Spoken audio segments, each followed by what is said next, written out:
आपल्यासोबत फोन लाईनवरून सुषमाताई अंधारे या फोन लाईनवरून जोडलेल्या आहेत।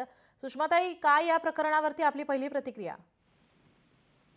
मातोश्री मीनाताई या कधीही कुठल्याही राजकारणात पडलेल्या नाही। जरी त्या एका राजकारण्यांच्या पत्नी म्हणून वावरल्या असल्या तरी त्यांचा संबंध आयुष्यात त्या कुठल्याही राजकीय वादविवादात नव्हत्या। त्यांनी त्यांच्या संबंध आयुष्यामध्ये कुठलंही राजकीय विधान केलं नाही।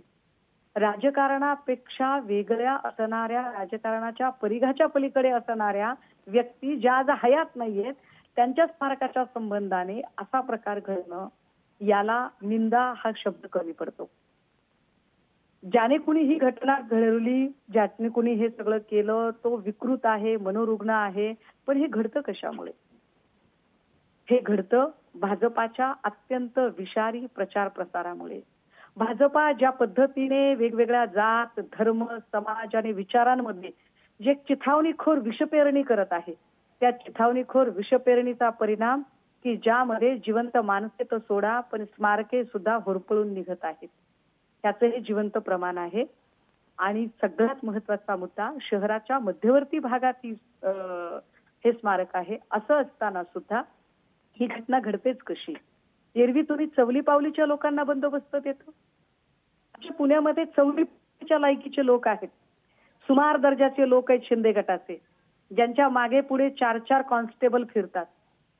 तेजस मोरे नावाचा एक अत्यंत काय म्हणता येईल त्याला भामटा माणूस, ज्याच्यावर ईडी, सीबीआय आणि अक्षरशः चेक बाउन्सिंगचे गुन्हे आहेत। अशा माणसाला गिरीश महाजन आणि देवेंद्र फडणवीसमुळे सगळी सिक्युरिटी फोर्स मिळते आणि ज्यांच्या जीवावर तुम्ही राजकारण उभं करता आणि आमचा ऐतिहासिक वारसा आहे असं उर बडवून सांगता, तुम्ही त्यांच्या प्रोटेक्शनसाठी काहीच करत नाही। कुठे आहेत एकनाथ शिंदे आणि एकनाथ शिंदेचे गृहराज्यमंत्री योगेश कदम? चला, देवेंद्र फडणवीसला तर आमची अपेक्षाच नाहीये, पण एकनाथ शिंदे फार सांगतात ना की माझा वारसा वारसा वारसा। काय केलं त्यांनी? का त्या स्मारकाच्या जवळ बंदोबस्त नव्हता?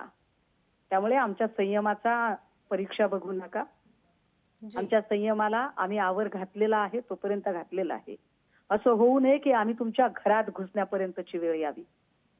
जो कोणी असेल, काय तुमच्या तपास यंत्रणा, सीसीटीव्ही फुटेज जे काही असेल ते करावं आणि तो माणूस हजर करावा। पुढे आम्ही काय करायचं ते आता आम्ही सांगून दाखवत नाही, ते आम्ही करून दाखवू। काय नेमकी भूमिका असेल या संपूर्ण ते आम्ही प्रकरणानंतर? आता नंतर सांगू ठाकरेंची ताई, शिवसेना आता म्हणून इथे सांगायची नाही भूमिका काय असेल नेमका ती। नेमका संशय कोणावर आहे आपला? नाही, आम्ही हे संशय वगैरे असल्या भानगडीतच पडत नाही। आम्ही वारंवार सांगतो, शिवसेना ओपन किचन आहे, जे शिस्त ते दिसतं। कपट, कारस्थान, कूटनीती हे सगळं देवेंद्र फडणवीसांसाठी लखलाप। हे फडणवीसांचं राजकारण आहे, एकाला चढवायचं दुसऱ्याला उतरवायचं। हे फडणवीसांनी करावं। जाती जातीमध्ये, धर्माधर्मामध्ये, विचारांमध्ये भांडणं लावण्याचं काम हे फडणवीसांचं काम आहे। हे असलं कपटी राजकारण आम्ही कधी केलं नाही।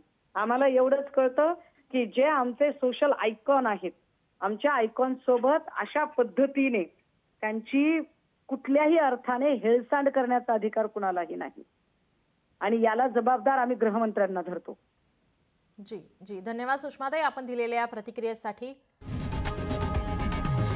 लोकशाही मराठी ऐका, पहा, जागरूक रहा।